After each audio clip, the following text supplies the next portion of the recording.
Kelly's been dealing with medial elbow pain for the better part of a year.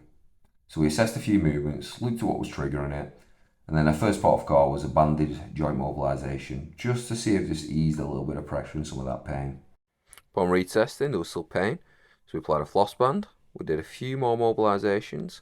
We then reassessed each movement, but all three movements were still producing pain.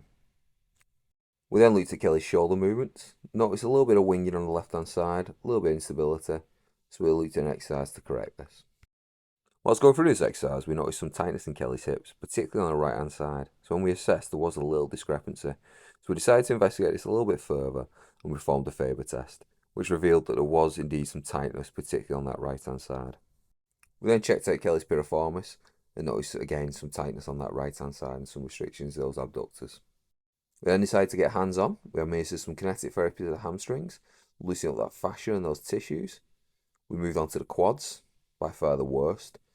And we decided to administer a little bit of deep tissue massage just to flush those tissues out a little bit further. We then moved on to the IT band, noticing a few telltale signs of restrictions, some little purpley veins showing that the blood's not clearing in and out of that area properly. So again, we administered some kinetic therapy. The ITB is notoriously hard to manipulate, but with the right tools, you can get it done. We reassessed, and after 20 minutes of kinetic therapy, we had immediate improvements in mobility on that right hand side.